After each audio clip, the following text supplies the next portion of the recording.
ఈ రోజుతో మహాకుంభమేళా అయిపోతుంది. 45 రోజుల పాటు జరిగిన వరల్డ్స్ బిగ్గెస్ట్ స్పిరిచువల్ ఈవెంట్ మహాకుంభమేళాకు దేశ విదేశాల నుంచి 62 కోట్ల మందికి పైగా భక్తులు, నాగసాధువులు, అఘోరాలు, బాబాలు చాలా మంది వచ్చారు. అయితే ఈ నాగసాధువులు, అఘోరాలు బాబాలను చూడటానికి కొంతమంది వేరే దేశాల నుంచి వచ్చారు. ఈ మహాకుంభమేళాలో కనిపించిన కొంతమంది అసాధారణమైన బాబాల గురించి ఇప్పుడు తెలుసుకుందాం.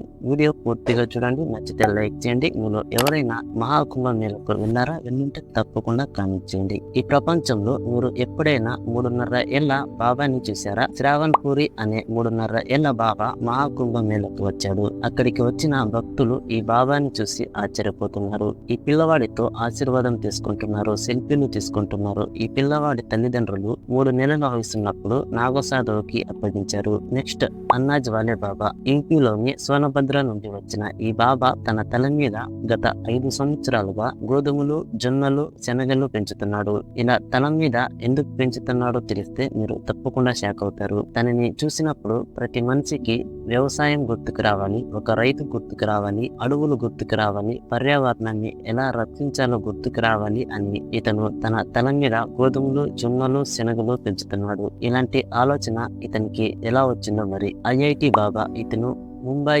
ఐఐటిలో ఏరోస్పేస్ ఇంజనీరింగ్ చదివిన వ్యక్తి. ఫోటోగ్రఫీ కోసం గంగానది ఒడ్డుకి వెళ్తే అక్కడ ఉన్న బాబాలను, సాధువులను చూసి నాకు మామూలు జీవితం వద్దు అని ఇలాంటి జీవితం కావాలని ఒక సాధువుగా మారిపోయాడు. తన సైన్స్ కెరీర్ ను ధ్యానం, తపస్సుతో ఇప్పుడు జీవనం కొనసాగిస్తున్నాడు. రుద్రాక్ష వాలే బాబా. ఇతను తన శరీరంపై 2 లక్షల రుద్రాక్షలు మోస్తున్నాడు. 45 కిలోల బరువును మోస్తూ 12 ఏళ్లుగా తపస్సు చేస్తున్నాడు. ఇతను కూడా మహాకుంభమేళాకు వచ్చి సనాతన ధర్మం పట్ల తన శ్రద్ధను, ఆత్మ సంకల్పాన్ని ఇలా చూపిస్తున్నాడు. నెక్స్ట్ అంబాసిడర్ బాబా. ఈ బాబా ఎక్కడికి వెళ్ళినా తన పాత అంబాసిడర్ కారులోనే ప్రయాణిస్తారు. ఒక స్టైలిష్ సన్యాసిగా దేశమంతా తన కారులో తిరుగుతూ భక్తులను ఆశీర్వదిస్తుంటాడు. ఈ బాబా కూడా కుంభమేళాకు వచ్చి అక్కడ భక్తులను ఆశీర్వదిస్తున్నాడు.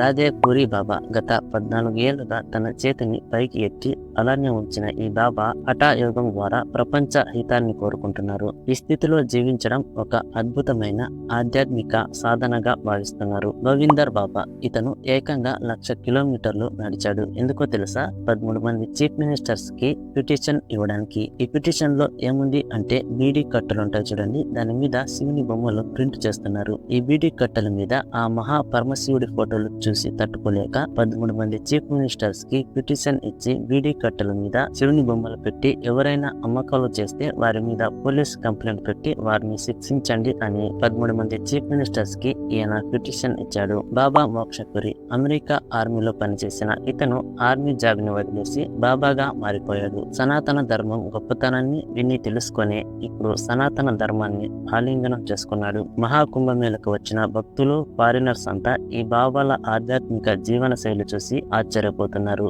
మీకు వీరిలో ఎవరు ఎక్కువగా ఆసక్తికరంగా అనిపించారో కామెంట్ చేయండి. వీడియో నచ్చితే తప్పకుండా ఒక లైక్ చేయండి. ఇలాంటి వీడియోస్ కోసం మన ఛానల్ ని సబ్స్క్రైబ్ చేసుకోండి.